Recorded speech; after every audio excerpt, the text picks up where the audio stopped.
Okay, I saw Top Gun Maverick, and if you have enjoyed hearing me complain and rant about various movies and TV shows, and you're hoping to hear more of that, I'm afraid you're going to be disappointed because I thought this movie was outstanding.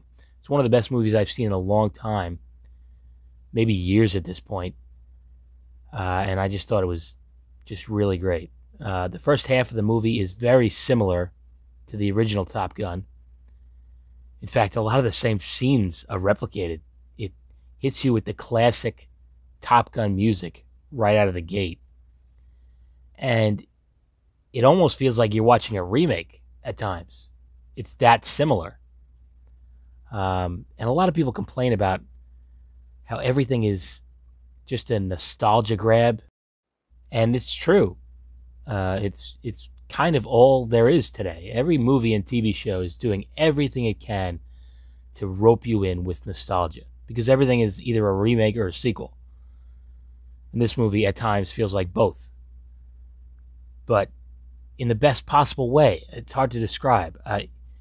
The first half of the movie makes you feel nostalgic about the first movie, and it uses that to get you invested in the characters, makes you feel good, but doesn't really do anything new until the second half, where it delivers, and you will quickly stop feeling like you're watching a remake, and you'll feel like you're watching a true sequel. And the stakes are much higher. The action is insane. It's worth the price of admission for that alone. And there were a few scenes earlier in the movie that made me think this is corny as fuck. This is cringe. But that's what the first movie is. You know, it's an iconic movie, but the first Top Gun movie is very cornball in a good way. And once I, remembered that, it became just as enjoyable as the first movie. And the characters are great. Obviously, Tom Cruise as Maverick is awesome. Definitely he's believable as an older, wiser, but, still incredibly cocky Maverick. Some of the acting from some of the peripheral pilot characters is a little questionable at times, but that was true in the first movie. So it's probably intentional. I don't have a problem with that at all. And John Hamm plays a great semi-antagonist to Maverick. He's not really a bad guy, but he's just a typical kind of bureaucrat admiral for most of the movie. And no spoilers, but there's a great scene with Val Kilmer as Iceman. And it just pulls at your heartstrings. It's great. It will get you. And Tom Cruise is great in that scene. And, after the movie was over, I couldn't help but wonder, why the fuck can't they make other sequels like this movie? Because I haven't heard one bad thing about this movie. It's pretty much universally liked, if not loved. And I just don't understand why other sequels have to be so divisive. They all have been in recent years.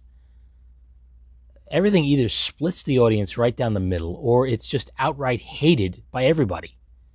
Whether it's Star Wars or Star Trek or whatever the fuck Warner Brothers is doing with DC, it's like these movies are designed to please no more than half the audience, because as long as people are talking about it and debating it, it's like it's a success. That's why Morbius is considered a semi-successful movie now, because no one can shut the fuck up about it. Everyone's talking about how bad it is. But that doesn't matter because they're talking about it. And that's all they seem to care about. So it's good to see a movie that tried to be a crowd pleaser and succeeded. And the handful of people who may dislike it will probably say things like, it's predictable, or it's basically, it didn't subvert your expectations, or things like that they'll say. Or it's just another nostalgia grab. They'll dismiss it as that.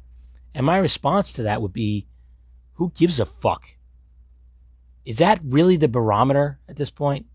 We're all just expecting to have subverted expectations.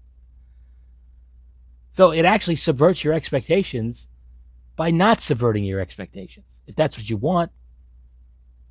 I mean, most modern writers, if they make this movie, you would see Maverick as a broken down shell of a man who has lost everything.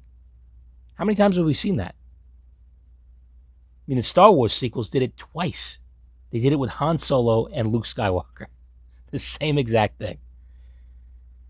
They lead miserable lives just before dying miserable deaths.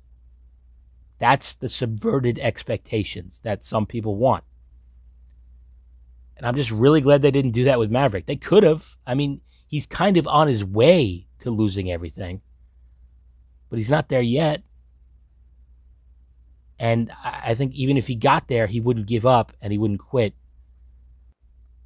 You know, I don't know. I'm really getting off track. I'm supposed to be talking about Top Gun Maverick. Instead, for some reason, I'm talking about every other movie in the world. I guess I can't even praise a movie without ripping apart other movies. I guess I'm incapable of that. So if you wanted to hear me rant about something, here it is. Anyway, like I said, I love the movie. And I saw it in a regular theater, but I imagine seeing it in a 4DX theater would be just a wild experience for a movie like this. So even though I haven't done that, I would probably recommend that. It just sounds like a lot of fun. And if I'm going to give it a rating, I would give it 5 Dick Rocks out of 5. It deserves all the Dick Rocks. It's a feel-good movie. It will make you cringe at times with some hilarious cornball scenes that, that just replicate the first movie. But it will also pull at your heartstrings, and the dogfight scenes are amazing. One of the best sequels of all time. And I'd say it's better than the first movie in almost every way. And that's kind of a bold statement, but I really thought it was great. Anyway, I'm just babbling. Go see the fucking movie is basically what I'm trying to say. I enjoyed the shit out of it. Best movie I've seen in a while. Thank God for Tom Cruise. I mean, thank L. Ron Hubbard for Tom Cruise. He once again used his powers to make an amazing movie. He's a national treasure. Anyway, that's all I got for now. Until next time, take it easy.